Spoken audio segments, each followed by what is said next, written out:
ரிவ்யூன்னு சொல்லிட்டு என்ன பண்ணிருக்குன்னு கேட்பீங்க. Okay guys, I'm back with another video. எல்லாருக்கும் வணக்கம். ஹோப்ஃபுல்லி பாத்தீங்கன்னா எல்லாரும் சேஃபா இருக்கீங்க நம்புறேன். புஷ்பா 2 த ரூல் படம் பார்த்து ஒரு 10 நிமிஷம் தான் ஆகுது. அண்ட் ரிவ்யூ பார்த்துடலாமா? So let me be honest, அது தெலுங்கு படமா இருக்கட்டும், தமிழ் படமா இருக்கட்டும், எது வேணா இருக்கட்டும், என்னோட ஒரு ஃபீட்பேக் இந்த படம் பார்த்ததுக்கு அப்புறம் இப்போ என்னோட கரண்ட் மைண்ட் செட் எப்படி இருக்குன்றது இதுல பாத்தீங்கன்னா நான் சொல்றேன். படத்தோட ஃபர்ஸ்ட் ஹாஃப் பத்தி பேசலாம், செகண்ட் ஹாஃப் பத்தி பேசலாம், பெர்ஃபார்மன்ஸ் பத்தி பேசலாம், டெக்னிக்கல் வைஸ் பத்தி பேசலாம், மியூசிக் பத்தி பேசலாம், ஓவராலா இந்த படம் எப்படி இருக்குன்றது பத்தியும் பாத்தீங்கன்னா பேசிடுவோம். இந்த படத்துல அல்லு அர்ஜுன், ஃபஹத் ஃபாசில் அப்படின்ற ஒரு 2 மெயின் கேரக்டர்ஸ் இருக்காங்க. ஃபஹத் அவர்கள் எப்படி பெர்ஃபார்ம் பண்ணுவார் அப்படின்னு சொல்லிட்டு எல்லாருக்குமே தெரியும். Is like Beast. ஆனா அவரையே ஓவர்டேக் பண்ற மாதிரி அல்லு அர்ஜுன் பாத்தீங்கன்னா he completely steel the show அப்படின்னு தான் சொல்லலாம். ஃபர்ஸ்ட் ஹாஃப் எப்படி ப்ரோ இருக்கு அப்படின்னு கேட்டீங்கன்னா, அந்த ஃபர்ஸ்ட் பார்ட்டோட ஒரு சின்ன சீக்வன்ஸோட அப்படியே வருது படம். கைண்ட் ஆஃப் ஓப்பனா சொல்ல போனா ஓப்பனிங்லாம் கிரிஞ்சா தான் இருந்துச்சு. உண்மையா அதுதான் உண்மை. கிரிஞ்சு மீன்ஸ் நான் எதை சொல்றேன்னா, நான் அந்த ஒரு ஹார்ட் ஒர்க் நான் சொல்ல, கொஞ்சம் அன்ரியலிஸ்டிக் தாண்டி அன்ரியலிஸ்டிக் ப்ரோமேக்ஸா இருந்தது சில விஷயம்லாம். என்னடா இது இப்படிதான் போகுமா, இவ்வளவு ஹைப் கொடுத்தாங்களா அப்படின்னு நினைச்சிட்டே இருந்தேன். கொஞ்சம் கொஞ்சமா ஸ்டோரிக்குள்ள போகுது. அந்த புஷ்பா 2 அப்படின்ற அந்த கேரக்டர் உள்ள வருது. என்ன நடக்குது, என்ன கதை, ஏது கதை, இவர் யாரு, இது என்ன நடக்குது, இது என்ன நடக்க போகுது அப்படின்னு சொல்லிட்டு ஒரு பஞ்சாயத்து கிரியேட் பண்றாங்க. டீசென்டான ஒரு background scoring Sam CS. And இதுல சாங்ஸ்லாம் டிஎஸ்பி பண்ணிருக்காரு. பேக்ரவுண்ட் ஸ்கோரிங்லாம் பாத்தீங்கன்னா சாம் சிஎஸ் பண்ணிருக்காரு. டீசென்டான ஒரு பேக்ரவுண்ட் ஸ்கோர், ரொம்ப பயங்கரமா எக்ஸ்பெக்ட் பண்ணாதீங்க. அல்லு அர்ஜுனோட கெட்டப் பாத்தீங்கன்னா பயங்கரமா இருக்கு. அது அப்படியே அந்த ஃபர்ஸ்ட் பார்ட்ல இருந்து அப்படியே தான் மெயின்டைன் பண்றாங்க. அது ரொம்ப கஷ்டங்க. ஏன்னா ஃபர்ஸ்ட் பார்ட் எப்பயோ வந்தது, செகண்ட் பார்ட் இப்போ நடுவில் ஒரு கேப் இருந்திருக்கும். அதே பிசிக்கை மெயின்டைன் பண்றதுன்றது பெரிய விஷயம் தான். அதை பாத்தீங்கன்னா ப்ராப்பரா மெயின்டைன் பண்ணிருக்காரு. டைலாக் டெலிவரிஸ் நான் பண்ண பெரிய தப்பு ஒன்று இருக்கு இந்த படத்துக்கு வந்தது. அது என்னன்னு சொல்லிட்டு இந்த வீடியோ எண்ட்ல நான் சொல்றேன். டைலாக்ஸ்லாம் பாத்தீங்கன்னா நல்லா இருக்கு. எனக்கு ஏன் அப்படி தோணுதுன்னு தெரியல. சரி ஓகே, நான் ஸ்டார்டிங்லேயே சொல்லிடுறேன், அதுக்கப்புறம் சிங்க் ஆகாது. நான் நார்மலாவே எந்த படம் வந்தாலும் அதோட ஒரிஜினல் லாங்குவேஜ்ல தான் நான் பார்ப்பேன். அது ஒரு ஜப்பான் படமா இருக்கட்டும், ஜாப்பனீஸா இருக்கட்டும், சைனீஸா இருக்கட்டும், இல்ல ஒரு தெலுங்கு படமா இருக்கட்டும், மலையாளமா இருக்கட்டும். தெலுங்கு ஓரளவுக்கு நமக்கு தெரிஞ்சதால பாத்தீங்கன்னா தெலுங்குல பாத்துருவேன். இந்த மலையாளம், கன்னடாலாம் பாத்தீங்கன்னா சப்டைட்டில்ஸ் இருக்கிறதால அப்படியே போய் உட்காந்துருவேன். ஏன்னா எனக்கு இந்த டப்பிங் பண்றதே சுத்தமா பிடிக்காது. அது முக்கியமா இந்த தமிழ்ல என்ன பண்ணுவாங்கன்னா, தெலுங்கு படம்லாம் டப்பிங் பண்ணி வச்சு டைலாகே மாத்தி விட்டுருவாங்க, கிரிஞ்சு பண்ணி விட்டுருவாங்க. அந்த மாதிரிதான் பாத்தீங்கன்னா தமிழ் டப்பிங் ஓவரால் தான் மூவி இருக்கு. Good but not so great அப்படின்னு தான் நான் சொல்லுவேன். ஸ்டோரி அப்படியே போகுது கொஞ்சம் கொஞ்சமா. கொஞ்சம் லேக் இருந்துச்சு ஸ்டார்டிங்ல, அப்புறம் கொஞ்சம் இன்ட்ரெஸ்டிங்கான ஒரு பிளாட்ல எடுத்துன்னு போனாங்க. ஃபைட் சீன் எல்லாமே பாத்தீங்கன்னா நம்பர் மாதிரியே இருக்காது, ஆனா என்ஜாய் பண்ணுவீங்க. இந்த படத்தோட ஒரு மெயின் ஜர்னரே பாத்தீங்கன்னா ஒரு கமர்ஷியல் ஸ்டோரி பிளாட். பயங்கர loop holes, twist and turns, அப்படியே கண்டுபிடிக்கிற விஷயங்கள், ஒரு பிராக்டிக்கலான ஸ்டோரியே கிடையாது. But you love it. இதை நான் ஏன் சொல்றேன் அப்படின்றது படம் பார்க்கும்போது தெரியும். ஒரு 200 ரூபாய் கொடுத்து பாக்குறீங்க அப்படின்னா ஒரு பைசா வசூல் அப்படின்னு தான் நான் சொல்லுவேன். ஏன்னா இந்த படத்துல ஒரு 2-3 ஒரு 4-5 கூஸ் பம்ப் சீன்லாம் இருக்கு கைஸ். என்னதான் படம் நாடா இப்படி எடுத்து வச்சிருக்கேன் அப்படின்னு நினைச்சாலும் இந்த சீன்ஸ் எல்லாமே பாத்தீங்கன்னா டாமினேட் பண்றோம். அதுல எனக்கு தெரிஞ்சு டாக் ஆஃப் த சினிமாவா இன்னும் பல வருஷத்துக்கு இருக்க போற ஒரு சீன் அப்படின்னா, இந்த புடவை கட்டிட்டு ஒரு கேரக்டர், அதுதான் போஸ்டர்ல நிறைய பேர் பார்த்திருப்பீங்க. அந்த ஒரு சீக்வன்ஸ் கைஸ், அந்த ஒரு சீக்வன்ஸ் அது செகண்ட் ஹாஃப்ல வரும்னு நினைக்கிறேன். செகண்ட் ஹாஃப் ஆமா. ஃபர்ஸ்ட் ஹாஃப் சரி ஓகே, அதை பத்தி பேசிடலாம்.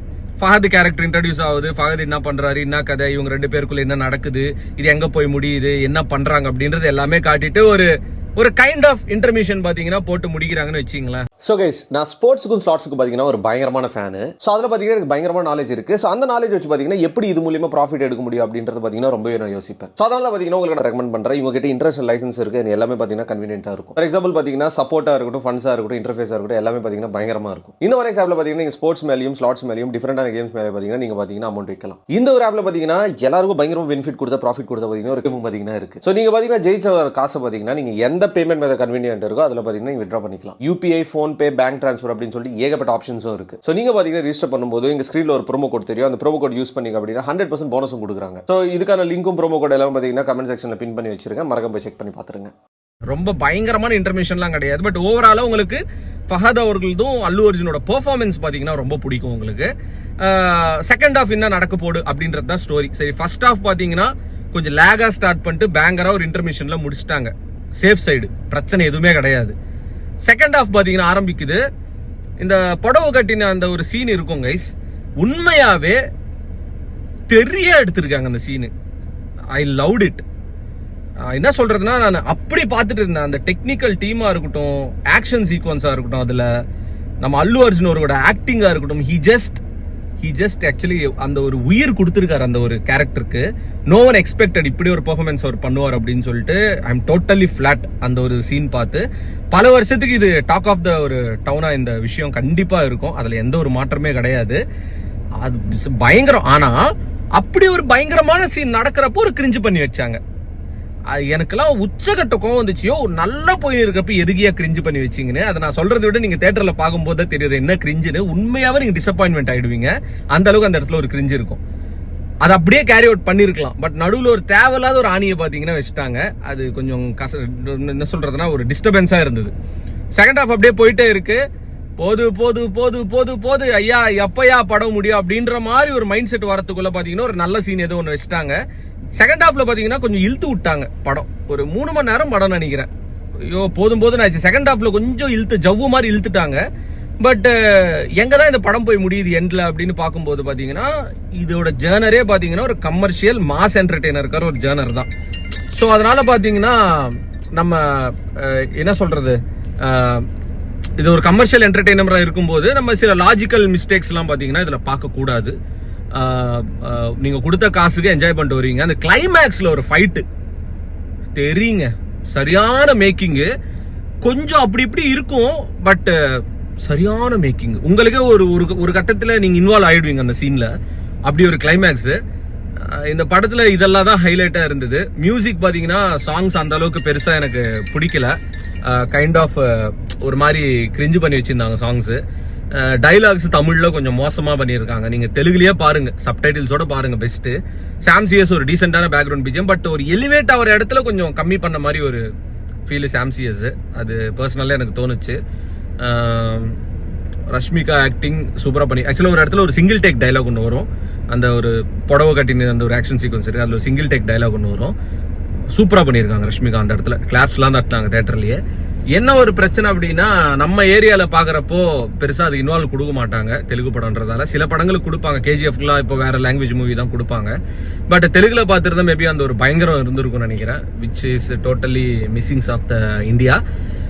ஓவராலா இந்த ஒரு ஜேர்னர்ல அன்ரியலிஸ்டிக்கான ஒரு டிராமாவா இருந்தாலும் you love it. So that's the whole movie concept. படம் நின்றும் தியேட்டர்ல கொஞ்ச நாளைக்கு, தட்ஸ் ஃபார் ஷியோர். நான் அதான் இவ்வளோ தூரம் வந்து பார்க்குறேனே அப்படின்னு நினச்சி புலம்பலான்னு இருந்தேன். But yes, it's nice. ஒரு ரிவ்யூ பண்றதுக்குள்ள 4 ஃபோன் வருது கைஸ். சொல்லிட்டு இந்த வீடியோ முடிச்சுக்கிறேன். அதே மாதிரி நம்மளோட அடுத்த ஆல்பம் சாங் மறந்து போனே எப்படின்னா அதுக்கான ஒரு சின்ன ப்ரோமோ நான் ரிலீஸ் பண்ணியிருப்பேன் 5 months முன்னாடி. இந்த வீடியோட எண்ட்ல இருக்கும், மறக்காம செக் பண்ணி பாருங்க. அண்ட் இந்த வீடியோல ஏதாவது ஒரு ப்ரொமோஷன் போட்டிருப்பேன், அது ஒரு ப்ரொமோஷனா பாருங்க, சீரியஸா எடுத்துக்காதீங்க. Peace out and stay safe guys. என் காதல் தோல்வியை கண்டு என் மனம் இன்று என்னுடன் சிரிக்கிறது. அட உண்மை காதலுக்கு மதிப்பு இல்லைன்னு இன்றுதான் எனக்கு தெரிகிறது. என் காதல் என்றுமே உண்மைதானடி என்று உனக்கு நான் தெரிஞ்சால் என்னை விட்டு போரடி கொஞ்சம் இல்லடி. காதல் என்று அது போய்தானோ?